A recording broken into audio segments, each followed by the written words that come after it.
So originally, the Super Mario Galaxy movie was supposed to be the first film I'll be analyzing for less reviews. However, I recently just saw a film that may have outshined this one, and that film is Project Hail Mary, the recent sci-fi film starring the great Ryan Gosling, which was actually based off a novel with the same name written by Andy Weir, who's actually one of the writers of this film, and was also the writer for The Martian. However, the main directors of this film are none other than Phil Lord and Chris Miller, who managed to make these amazing gems. All of them I truly do adore. But this, with the exception of the Spider-Verse films, this could be their best film they made yet. So the story is about a science teacher named Ryan Grace, who was sent on a mission to save a dying son. However, without giving away any spoilers, he manages to wake up on a ship miles away from Earth, losing his memory on the side. While recovering bits and pieces of his memory, he manages to stumble upon a strange tunnel, where he befriends a rock creature named, well, Rocky. And now that the two of them have connected a special bond with each other, they must save their planets from extinction. If there's one thing I have to praise about this movie, it's the visuals and the settings. Rather it be the planet it rid, rather it be the tunnel that Grace encounters to find Rocky, rather it be the creatures that Grace experiments, or the design of Rocky himself. Which, fun fact actually, Rocky is actually designed as a puppet in this film. Which I had no idea at first, I actually had to search that up.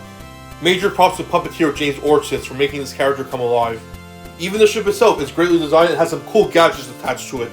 On another note, there's also these flashbacks where you see Grace preparing for his mission, which is also showing signs of Grace gaining pieces of his memories back, basically seeing the growth of his character during the film, and also showing a special connection between him and the other members of the mission, having both its humorous moments and heartfelt moments as well, especially that karaoke scene during halfway through the film.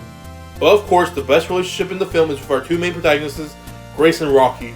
What I love about this friendship is that not only do they start gaining confidence of themselves and each other, but they're even willing to sacrifice each other during dangerous situations, which could lead to death actually. There's also some amazing twists in their friendship that this film offers, which can end up making you root for them during their journey. But if there's one aspect of the film that's really done well, it's the acting, especially from our lead, Ryan Gosling. Now, Ryan Gosling is an amazing actor. He's shown to have some great talent, such in films like La La Land and Blade Runner 2049. And I would even say a bit in Barbie, but here, this could easily be his best performance yet. Not only does he fit the character really well, but the timing of his performance in this film is outstanding, knowing when to be comedic or serious in each scene, and he delivers that perfectly. On another note, the setup for the ending of this film is done really well, giving a nice conclusion to both Grace and Rocky's storyline. My only flaw, which isn't really a flaw, it's just a tiny little nitpick, is that I wish they would translate what Rocky's saying in this film. Like, I understand they're using that technique in the film so it could be easier for Grace to understand him better, but even with that, Grace could have still understood him with his body language during the film. But overall, this turned out to be an awesome sci-fi movie, with a greatly told story, beautiful visuals, some great hearts, a good bond between our two main protagonists, some charming and lovable characters, and some outstanding performances, especially from Ryan Gosling himself. If you love sci-fi space adventures movies or you're a big Ryan Gosling fan, then you'll definitely love this movie. And even if you're not, I still recommend this movie since it's a fun experience in general. But if I'm being honest, we haven't even started the year already, and this is already my favorite film of 2026.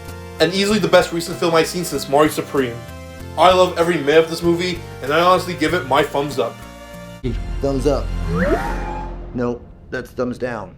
You would do the thumbs up. It's close enough.